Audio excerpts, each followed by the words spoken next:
If you had to guess the most important relics associated with Jesus Christ, what would you say? Perhaps the cross on which he was crucified? Maybe the crown of thorns he wore on his head? Or maybe, just maybe, you would guess the foreskin from when he was circumcised. Wait, what? No, that can't be right. That's a terrible guess. The holy prepuce, or holy foreskin, is one of several relics attributed to Jesus, consisting of the foreskin removed during his circumcision.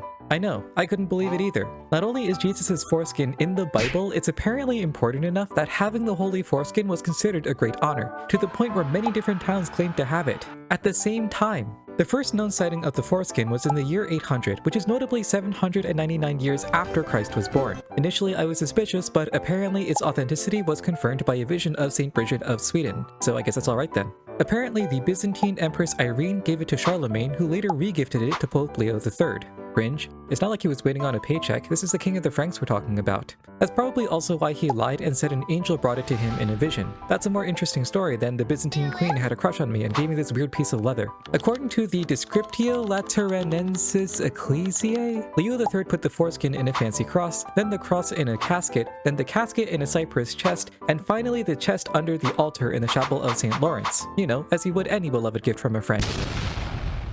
The foreskin rested there peacefully until 1527 when it was looted in the sack of Rome, and the soldier who stole it ended up losing it in Calcutta after he was captured. It was rediscovered in 1557 and just kinda stayed there for some reason, with people making pilgrimages to Calcutta from across the world. Okay, pause. So you're telling me that this ancient sacred relic was stolen from the Pope, brought to a random tiny village in Italy, abandoned there by mistake, and then when it was discovered, nobody thought to return it to the Vatican?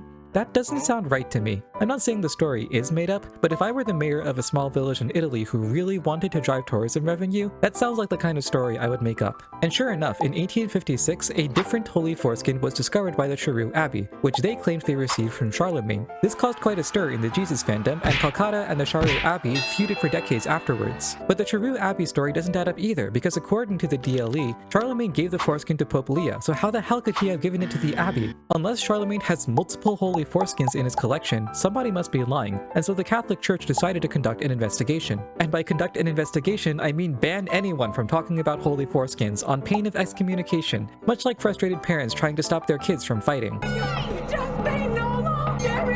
Holy foreskin. But apparently the ban was not very effective because the town of Calcutta continued to stage its processions for decades, presumably very quiet processions. This continued until 1983 when a priest announced that the holy foreskin had been stolen. Details on the incident are sparse since both the priest and the Vatican refused to comment. And as far as Wikipedia is aware, the holy foreskin has been lost ever since. So right now you're probably thinking one of two things. Several of you are thinking, damn, I bet I could find the foreskin if I went to Italy. And yeah, please, go for it. The rest of you are thinking, what happened to the Calcutta foreskin? Is it lost for all time?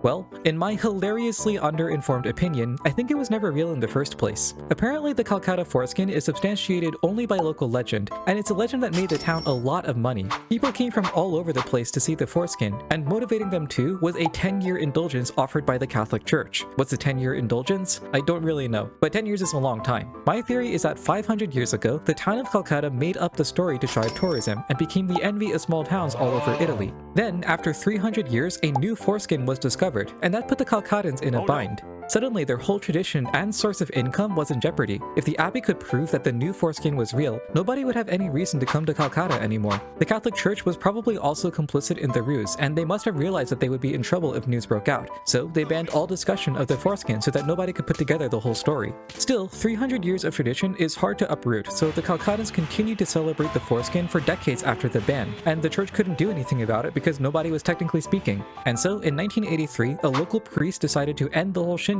by making up a story about how the foreskin was stolen. This finally put an end to the bizarre ritual, and because of the ban, nobody would dare to investigate and uncover the truth, that the foreskin was never real in the first place. So that's the story of the holy foreskin of Jesus Christ, or at least one of them. There have been lots of claims to the holy foreskin over the centuries, ranging from the Cathedral of Le Puy-en-Velay, Santiago de Compostela, the city of Antwerp, Colombes in the Diocese of Chartres, Chartres itself, and churches in Besançon, Metz, Hildesheim, Conques, Langres, Bécamp, and not one but two in Auvergne. As far as I can tell, the Calcutta story is the most famous one, but there are dozens more out there to uncover.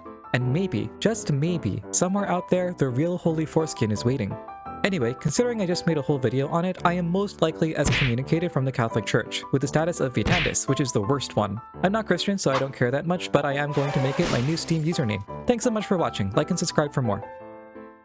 If you like this video, please consider subscribing to me on Patreon. You'll gain access to a Discord server where I'm active every day, and also a new show called The Weekly Babble, where I ramble about my many special interests, including books, music, chess, the fate of humanity, and whether or not pineapple belongs on pizza. Click the link in the description to check it out.